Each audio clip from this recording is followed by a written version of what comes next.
देविका और प्रशांत का master plan. मिनका फंसी अपने ही जाल में। एक समय था जब मिनका अपनी चतुराई और चालाकियों से प्रशांत और देविका को अपने इशारों पर नचाने में सफल हो रही थी।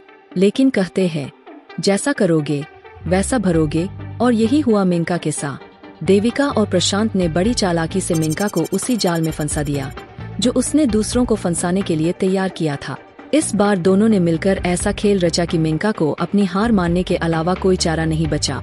आराधना का हस्तक्षेप। इसी बीच आराधना माधव को पकड़कर घर ले आती है। माधव का सच सामने लाना आराधना के लिए सबसे बड़ी चुनौती थी और उसने इस काम को पूरी ईमानदारी से निभाए। माधव के घर आने से ही कहानी में एक बड़ा मोड़ आता है। मिनका के लिए चीजें और भी खराब हो जाती है। अब उसकी जान खतरे में है और उसे समझ नहीं आ रहा कि वह किस पर भरोसा करे। हालात इतने बिगड़ जाते हैं कि मिनका को अपनी चालों का सच खुद सबके सामने लाना पड़ता है। सच्चाई का पर्दाफाश। जल्द ही मिनका सबके सामने यह खुलासा करती है कि कैसे देविका और प्रशांत उसकी मां के साथ मिलकर एक बड़ी साजिश रच रहे थे। यह खुलासा न केवल मिनका के लिए बल्कि माधव और आराधना के लिए भी चौंकाने वाला होता है।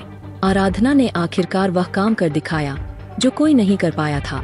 उसने देविका और प्रशांत की हर चाल को बेनकाब कर दिया। आने वाले एपिसोड का रोमांच।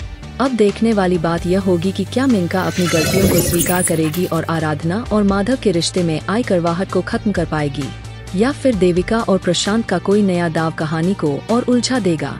दोस्तों, यह कहानी यही खत्म नहीं होती। सफल होगी तेरी आराधना के आगामी एपिसोड्स में और भी रोमांचक ट्विस्ट और टर्न्स का इंतजार है। लेटेस्ट अपडेट्स और रिव्यू के लिए हमारे चैनल वीके किंगडम को सब्सक्राइब करना न भूले। धन्यवाद।